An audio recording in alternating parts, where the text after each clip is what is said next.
بسم اللہ الرحمن الرحیم رب یسر ولا تعسر واتمم بالخیر۔ مومنین کرام، 4 آسمانی صحیفے ہیں، 4 بڑی کتابیں ہیں۔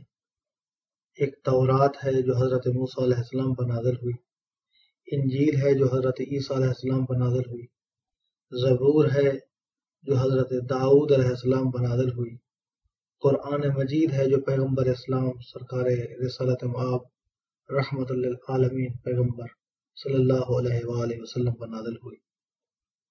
مولا کائنات فرماتے ہیں کہ میں نے ان 4 کتابوں میں سے ہر کتاب سے ایک ایک جملہ منتخب کیا ہے، اختیار کیا ہے۔ آئیے دیکھتے ہیں کہ تورات میں سے مولا کائنات کو کون سی بات پسند آئی، انجیل میں سے، زبور میں سے اور قرآن مجید میں سے۔ مولا کائنات فرماتے ہیں قرأت التوراۃ والانجیل والزبور والفرقان، فرماتے ہیں میں نے تورات کو پڑھا ہے، میں نے انجیل کو پڑھا ہے اور زبور کو پڑھا ہے اور فرقان کو پڑھا ہے، قرآن مجید کو۔ واخترت من کل کتاب کلمۃ، فرماتے ہیں ہر آسمانی کتاب میں سے میں نے ایک ایک کلمہ یعنی ایک ایک بات میں نے پسند کی ہے۔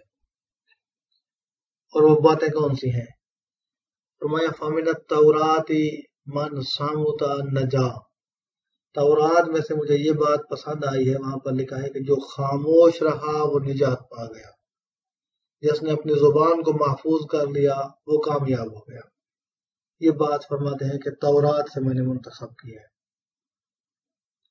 وَمِنَ الْإِنْجِيلِ مَنْ قَنَعَ شَبِعَ، فرمایا انجیل کے اندر میں نے یہ بات اختیار کی ہے کہ جس بندے نے قناعت کو اختیار کر لیا، جو اس کے پاس موجود ہے اسی کے اوپر اس نے اکتفا کیا اور کہا کہ یہی میرے لیے کافی ہے، اسی کے اوپر قانع ہو گیا، مطمئن ہو گیا، اور شابع اس کا پیٹ بھر گیا، وہ سیراب ہو گیا، اس کو پھر کسی چیز کی حاجت نہیں رہی۔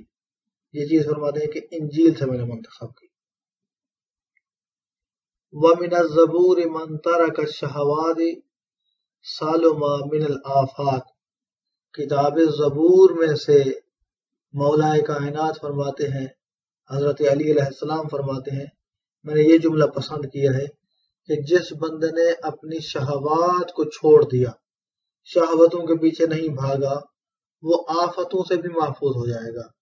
یعنی جو بندہ شہوتوں کی دوڑ میں چلا جاتا ہے، شہوتوں کو پورا کرنا چاہتا ہے تو مصیبتوں میں پڑ جاتا ہے، وہ آفات و بلیات کا شکار ہو جاتا ہے۔ فرمایا یہ بات میں نے زبور سے منتخب کی۔ اچھا، قرآن مجید میں سے کون سا جملہ مولا کائنات نے ذکر فرمایا؟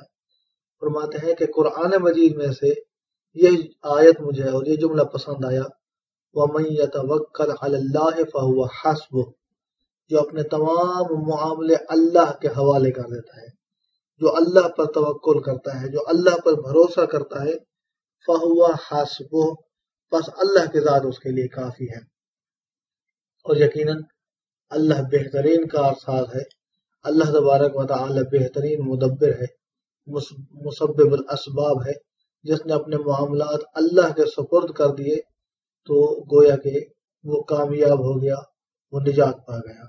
دعا ہے کہ اللہ کی ذات ہمیں فرامین معصوم علیہ السلام پڑھنے، سمجھنے، ان پر عمل کرنے اور ان پر نشر و اشاعت کرنے کی توفیق عطا فرمائے۔ اپنا بہت سارا خیال رکھیے گا، اپنی دعاؤں میں یاد رکھیے گا۔ محمد نقی جسکانی کو حوضہ علمیہ نجف صاحب سے شیعہ پوائنٹ سے اجازت دیجیے۔ السلام علیکم ورحمۃ اللہ وبرکاتہ۔